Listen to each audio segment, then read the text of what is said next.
Montecristo, along with Romeo and Juliet. Put your hands together. All right.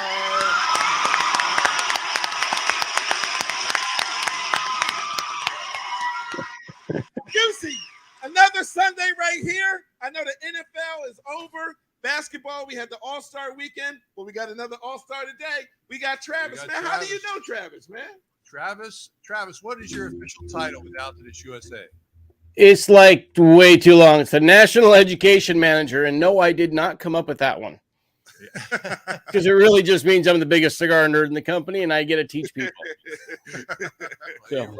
You run. It's a pleasure to know Travis. My wife and I, he ran the tour up in Connecticut. What was the name of that tour? Unwrapped in Connecticut.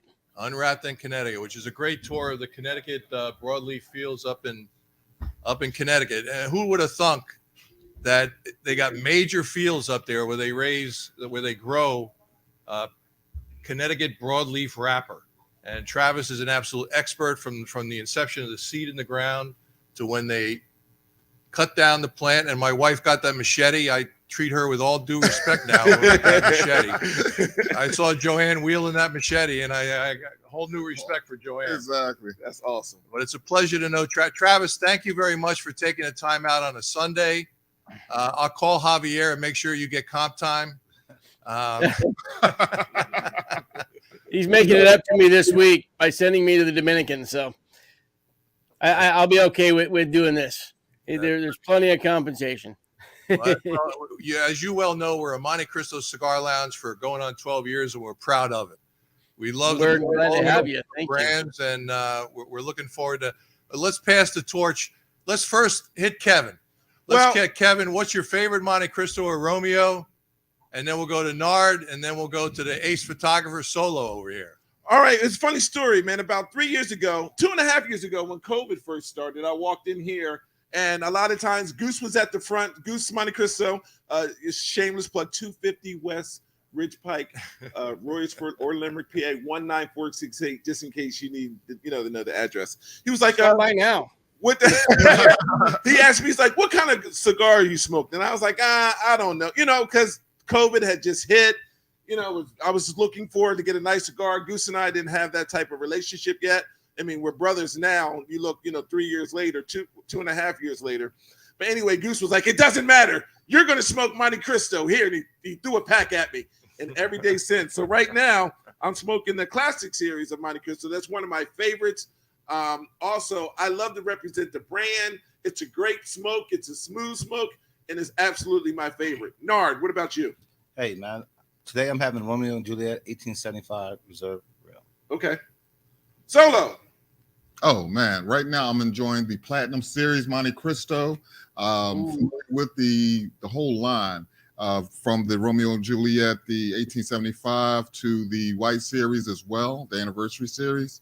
So always enjoyed a good Montecristo, whether I'm pairing it with some scotch or morning time with some coffee. It's always a smooth smoke. I'm gonna tell you a quick story. You had a bet. I forget we were betting. But anyway, of course I won the bet. I got lucky with. I think it was like Sixers versus. I forget who it was. It was some type of game. Don't mess with Flo. So Goose was like, so I came in the next day after I won the bet. I didn't say anything about it, Travis. I wasn't gonna bust his stones or nothing. But he handed me a box of Epics. Man, I fell in love. I took each and I was kissing them. Listen. The Epics are the best. I really, really do enjoy a box of the Epics. I was killing every single night for about, Blue. I was killing them. I absolutely love that cigar. That is one of the best cigars I've ever had before in my life. And it's bad because a lot of people who just now first start smoking, Goose, they might start with a sweet cigar or maybe a no-name cigar. When you get that level up real high to Montecristo or Romeo and Juliet, it's hard to go down. You know what I mean? It's hard to go backwards. That's like starting off with a Rolls Royce. It's hard to drive a Hyundai after you drive a Rolls Royce. I mean, that's facts. What about you, Goose? What's your favorite? My favorite is the Romeo y Julieta Reserva Real Corona. It's a nice short smoke, only about 20 to 30 minutes, because that's how much I like to sit down. I like to be moving around a lot. But as a result, we sell about 40 boxes a month of that brand. Wow. How much? 40 boxes. All right. That's a good look. Wow. Good look. And it's because it's my favorite smoke. When anybody walks into the humidor, they ask me for a suggestion. Can we give a And- round of applause for that? Yes, we can.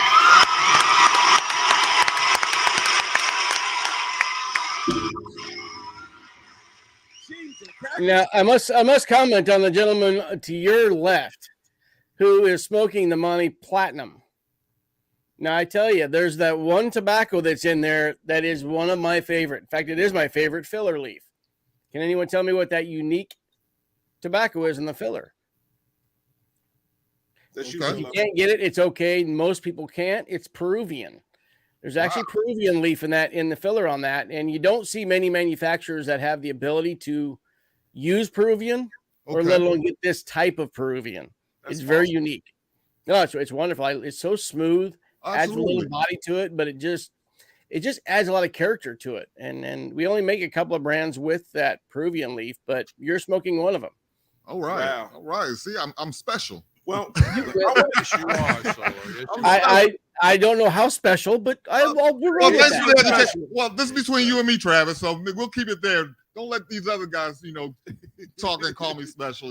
They'll be having me all kinds of names. well, Goose, we want to take the chance and opportunity. One, we want to thank Travis for Absolutely. such a short notice of jumping on and being able to be on the Undefeated Ghost podcast. I mean, we are connoisseurs when it comes to Montecristo, along with Romeo and Juliet. But at this time, Travis, can you start from the beginning? Your full name, where do you live? Let's talk about the company, how long you've been working for the company, what do you do in the company? You can take the next 5, 10, 15 minutes as long as you want. Now, we'll be laughing and and adding in, but we just want to know about you. We would love to know your story, whether you're married, kids, family members, whatever the case may be. And let's talk about cigars again before we close up the show. Go ahead. Yeah, so I appreciate it. Well, my name is Travis Pappenheim. I live on American Airlines, but I do get weekends retreats away in South Florida in the Fort Lauderdale area. I've lived here about 6 years, slowly moved my way east, starting on the West Coast. I actually lived in Washington State, just on the other side of Seattle, a little farming community named Prosser. And it's in the Columbia Valley, wine industry area. And then every time I moved a little bit further east until I moved to Florida. I've been in the tobacco business now for about 16 years in the cigar business. Been a smoking fan, been a hobbyist, if you will, for about 23 years now. So I have a little history, a little bit of passion behind it. My wife and I got married in the Dominican Republic. I asked her to marry me in the Dominican Republic. All right. So, no, my daughter was not conceived in the Dominican Republic. I was going to ask. Trifecta right there. But yeah, I have a lot of love for the DR and Honduras and Nicaragua, the islands that produce this wonderful leaf that creates this hobby that I love called cigars. And to me, that's all it is. It's a love of a hobby. How did you get involved with the company? Like, was it a text message? Was it an email? Did you apply? Like, what in the heck did you do in order to represent the #1 cigar in the world, Travis? Like, how did you do that? It was luck. It was 100% luck. I don't buy lottery tickets because I used up all my luck getting this job. The rep that was in the position before me and asked me if I would like to be a salesman, basically a sales rep for the company. And this is the same as like the Tom Stroud, but in Colorado. And I said, yeah. Went through the interview process with Mr. Gene Tipton, which I know some of you may know him, know the name. I know those remember him. So, but he was a great guy. I went through an interview, and half-hour interview, we didn't talk cigars at all, other than which one do you want to smoke while we interview you. We talked NASCAR, we talked fishing, we talked everything but it was wonderful. And I was lucky enough to get into the sales role. And being a sales rep, I was then asked to move into the education manager's role because of my love and passion for tobacco and my ability to stand in front of 10 people or 3,000 people. And I'm just not smart enough to realize there's a difference. I can stand in front of anybody. So they said, you're the guy, go, and my passion is pretty evident through my tours that I do with Connecticut. We do a Honduran tour. We're going to try and get ready to do the Dominican tour maybe later on this year, if not first next year. Once our factory is finished being built, then we'll maybe start doing some tours down in the Dominican. Terrific. The tour you gave in Connecticut was just unbelievable. It was they drove us. Well, we drove ourselves up on a Sunday night, and we met Travis like at 6 o'clock in the morning on a bus, and it lasted the whole day. And Altadis USA put on a first class. They had it in a barn. Why don't you go through a little bit of try to give us a summary, Travis, of that tour from the seeds, from when they get the seeds, they plant them in the ground, and they harvest them, they hang them in barns. Go ahead. Yeah, I mean, it's nothing more than your normal agricultural product. Yeah, you got the seed, you put it in a special planter that goes in 96 seed trays or 96 pods in this trading system. Air will hold these seeds in place. You close a little lid, the air puffs, just a little puff of air, pops it right in the middle of these seed pods. Then we germinate them in temperature and humidity controlled greenhouses. Then from there, once they get about 6 inches in height, then we'll put them in the field. And it takes about 8 weeks in the greenhouses, and then about 8 weeks in the field. And then once they're tall enough, we'll go do what we call topping the plant. Now we have an 8-foot plant that will chop down to about 3.5 to 4 feet, maybe in that 3.5 foot mark. We'll chop the plant top off, lay it in the ground, let it basically decompose into nitrogen for next year. But then we leave that plant grow for another 10 days. And in that 10 days, that leaf will grow in size by about 25%, in thickness by about 20%. So it does a lot of growing in 10 days. But then once that happens, we'll chop the stalk down, take the stalk and hang it upside down in a curing barn. And a curing barn is nothing more than allowing the leaf to dry down over a controlled release of the humidity. So you got moisture that's in the plant, and you're going to let that air that's in there slowly dissipate out to where it goes from a moist leaf down to a very dry leaf. And over 8 weeks, the leaf will decompose, turning it from green to yellow to brown. Once it gets to that nice golden brown color, it's dried down to where we want it. Then we'll steam the whole barn, basically giving it humidity back into the leaf. Take the leaf off the stalk, put the leaves into hands, put them into bales, press them a little bit, and then steam them so that they equalizes the brown that's in all of them. Then from there, it goes on to the next processing center that does fermentation. Now, why? And that's pretty much our Connecticut. Yeah, why is the Connecticut River Valley such a good place to grow broadleaf tobacco? We're just a stone's throw away from Lancaster County, where the legendary Pennsylvania broadleaf wrapper is grown. Yeah. Why is the Connecticut River Valley such a rich and fertile area? You never think, it's just 5 miles from the Massachusetts border. Why the Connecticut River Valley? Well, think about that, like part of what you said, the River Valley. It used to be a river that was 5-6 miles in across from each other, in distance from shore to shore.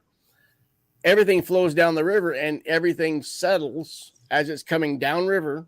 It's eventually going to settle in pockets. Well, that particular pocket right there in the river was rather deep. Being as deep as it was able to build up all these nutrient levels in the river. And then over time, the river went away because it was really cut by the icebergs. So this river that used to be there filled in enough to where it wasn't the river anymore. And it became dry land. Eventually, skip ahead, everything became that river valley. Well, the nutrient level, is that a word? Nutrient level that's in that area is rather high. And that's why you see that the tobaccos that are growing out of their corn, the tomatoes, some of the stuff, the herbs, if you will, better, cannabis that's starting to be grown out of there has been getting better and better over the years. So there's just a lot that's out of there that's really, really good. About how many acres are up there, Travis? Of total growing? Yeah. I don't know the number, to be honest with you. Okay. I would say well in excess of 50,000, 100,000 acres. total, because you're stretched from Hartford all the way up to the Massachusetts border. Yeah. And then you go 15 miles one way and 20 miles the other way, going east to west, that they're growing in that whole region. It's a phenomenal site. Now, what brands in the Altadis portfolio have Connecticut broadleaf wrapper? Henry Clay, Montecristo, Romeo, H. Upman. You think Vega Fina? One of the Vega Finas, I think, does or did. St. Louis Ray, Henry Clay. I already said that one. There's another one I can't think of it, but we use it quite a bit. Mostly as binder. We use a lot of it as binder leaf. Oh, okay. When we can find the premium quality that we're looking for with premium leaf, because premium leaf and like what they use in mass market, a lot of different. I mean, you expect really, really good leaf to use it in the premium sector, and only a small margin, about 6% of the total crop, can be used for the premium. So we use a lot of it for binder when it doesn't meet our wrapper quality, the stretchability and the pliability that we just really need for it. But everything else goes to mass market. So, okay. And we lost a lot last year. Well, Don't expect a lot of broadleaf, a lot of shade tobacco, like Connecticut shade. Don't expect a lot out of that region from that last year's crop. Well, congratulations on the Cigar Aficionado naming the Montecristo 1935.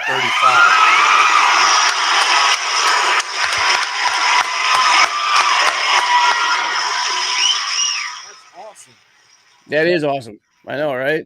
That's unbelievable. When we first became a Montecristo Lounge, Travis, they gave me a little pamphlet that kind of explained why I was a Montecristo Lounge, and which we're very proud to be now, going on 12 years. But in this pamphlet, they state that the number one conversation in any cigar lounge is what cigar you're smoking, what's the makeup of it, both binder, filler, and wrapper. As opposed to Nard, who comes into a lounge and immediately tells the Yao Ming story. But of which we'll hear later. Travis, real quick before we let you go, are you more interested in NASCAR racing or fishing, and why? I am actually. I don't do either one of them, really. Really? Nope. But when I'm talking to somebody who I know is very interested in it, I became interested. True salesmen will do that, right? That's right. That's You right. do your research and you present yourself. But I do have a huge passion for tobacco. And those who have that passion, I enjoy talking with it. That's why I enjoyed talking with you guys today. So thank you very much for letting me come on and at least be part of this, your guys' podcast, because I got to see it before your first episode. When Tom and I stopped up at the store, we got to meet all y'all, and I was so excited to hear that, hey, I might get to be on your show one day. So, Nard, do you have a question, Travis? I do. Travis, tell me this. I'm hearing your passion about cigars. So tell me, when did you first realize that this is what you wanted to do?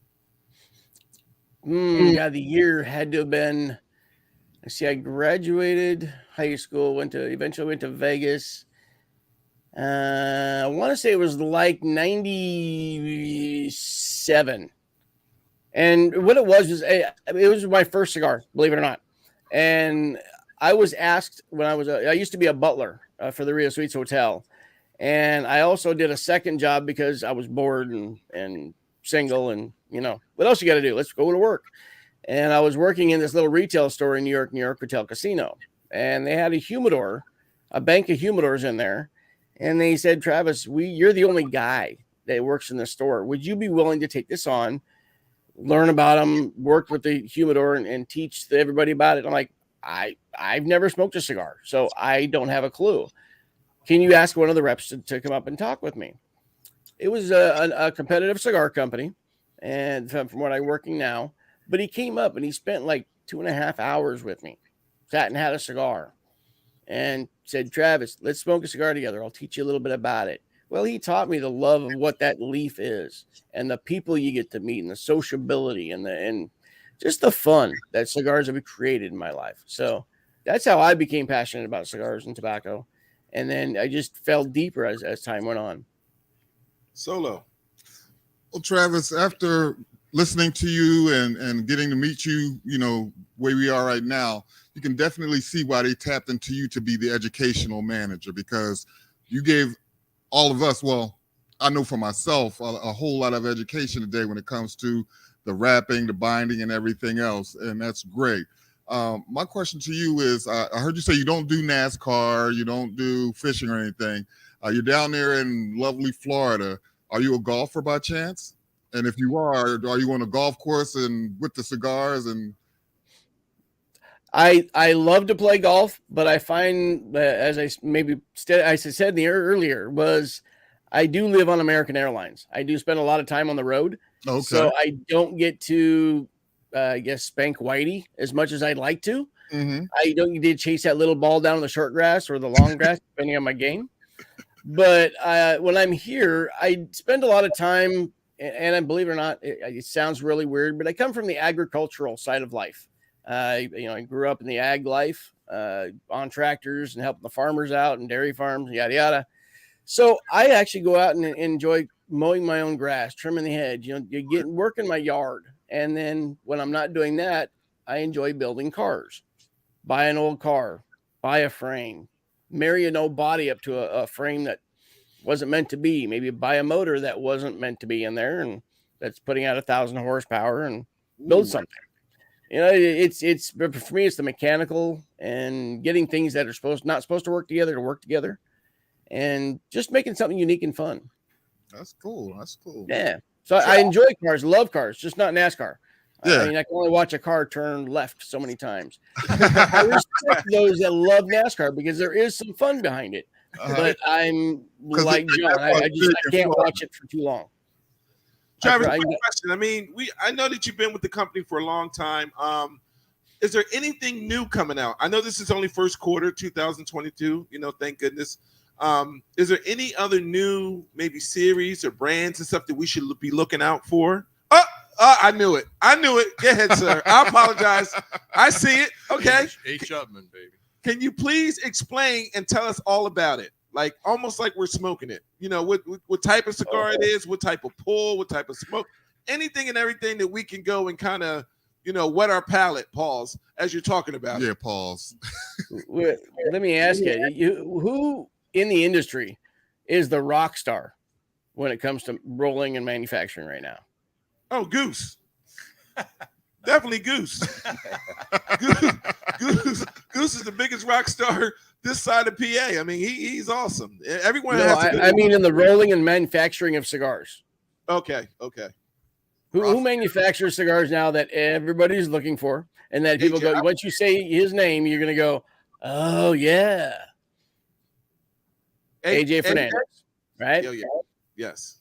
Abdul Fernandez. He produces some wonderful cigars because he's right now tapping into his really aged tobaccos. When he first started out, y'all may remember when you smoked some of his stuff on the early side of life, they weren't as good as they are now. And over the years, they just seem to have gotten better and better and better. Well, people don't realize that when he grows like last year's crop that he's just finishing harvesting, he actually puts up between 15 and 20 new aging barns to put his tobaccos into. And that's with fulfilling what he used the previous year in the old barns where he pulled his old tobaccos. So you got to think this guy is growing way more tobaccos than he needs because he wants to age a lot of it. That aging process calms it down, doesn't make it as harsh in the back of the throat. It actually makes you blending a little more difficult, but more rewarding in the long run. So with that, we said, hey, we want you to help us make another H. Upman, but this is going to continue from the H. Upman by AJ Fernandez with that teal band. This is the next in his series, and it's called The Heritage, basically telling the story of AJ Fernandez, H. Upman, and his story from Cuba when he lived there with his grandmother. His mother and father lived in Nicaragua, but he lived there with his grandmother in Cuba. So he wanted to name a farm after her called Finca La Lilia. Well, all the tobacco in this blend along with the aging room, the new aging room rare collection, they all come from AJ. But the aging room rare collection all comes from that one farm. But this tells a little bit about that story of AJ Fernandez and H. Upman together. For me, it's more that solid medium, but it's got a lot of complex notes of the chocolates, the spices that go through of it, a little bit of woodsiness that comes through. I get that sweet cedar that comes through on it. It's been one of my regulars over the last 3 weeks since we've gotten some boxes in. I had to do some promo videos on it and send it off to photography. I'm like, I'll keep this box here. I'll send you another new one. Ooh, I'll keep this box here. I'll send you off for another new one. Because I myself have been smoking the heck out of them. I've really been enjoying them. That's awesome. Is there any way that we can get a box of that for the Undefeated Goats podcast as soon as that comes out? We would love to smoke it right here on the Undefeated Goats podcast along with you. Can you please give shout outs to any family members, wife, co-workers, anybody like that that's out there that's going to see this podcast and say, hey, how the heck did you guys get Travis on there? What a luxury. Man, this is a great Sunday for us, man. We really appreciate you. You have any shout outs at all? Oh, Mr. Tom Stroud, where are you? Why aren't you hanging out with us today? That'd be one. Yeah, I think y'all know Mr. Tom Stroud. Yes. Richard Garcia. He's kind of a lead in one of our call centers with our call center system. Talk about the passion that I see in cigars like I had and still do. But when I was young, when I had that young, passionate zest for them, I see that in this guy. His name is Richard Garcia. So little shout out to him. He's probably watching right now. That's and great. Of course, my wife. Again, thanks for joining us down in Boca Raton, and thanks to our producer over here, Justin, for tying you in and coordinating with Justin. Let's have a round of applause for Justin. Thanks, Justin. Now, I've been alluding to this all afternoon, but I like to finish this. I like you and everyone in the lounge, Travis, to hear the story of Nard and Yao Ming in North Philly. Hey, Travis, don't be taken too far back about this. All right. So I'm hanging out with Solo one day. I called him and I said, listen, you're sitting over there, you're not doing anything. I'm bored. I'm coming around to your house. I got a 6-pack and a bottle. He's like, listen, pull up. So I get there. It's early afternoon. We've been drinking a spirits all afternoon. Yeah, from 12 o'clock. From 12, now it's about 8 p.m. It's time to go home. So I'm leaving. I'm on my way home. Instead of going straight and making a left, I go straight and make a right.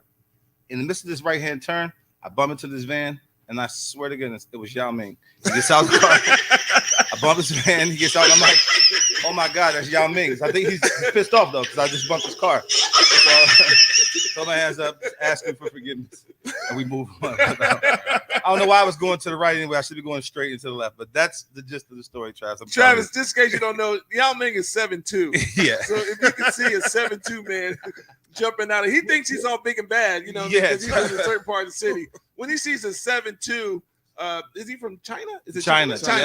Yeah. A China man is 7'2". And he's jump out of a van, pissed off because he hit the back of his van. It's kind of funny, right? And it's really Solo's fault. Not to mention 7'2" in West Philly. Right? What the hell are you doing driving in West Philly? I just couldn't let the headlines read that I ended Yao Ming's career by bumping his van. So I got a question for you. Like, listen, here's my hood. You're not gonna beat me up in my neighborhood. Not here. Now you can take me down the street and whoop me, right? But right here, it's not gonna happen. It's not gonna happen. I need you to calm down. Let's smoke a Montecristo, Romeo and Juliet. Let's just take it easy from there. Well, ladies and gentlemen, man, we want to give him another round of applause. Thank you so much. We had Travis on here. Big shout out to Montecristo.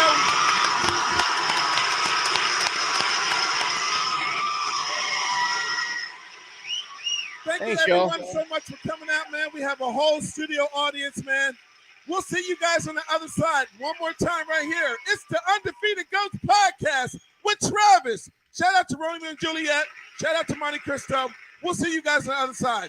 Thank you guys so much. Thank you, Travis. Good night, y'all. Thank you.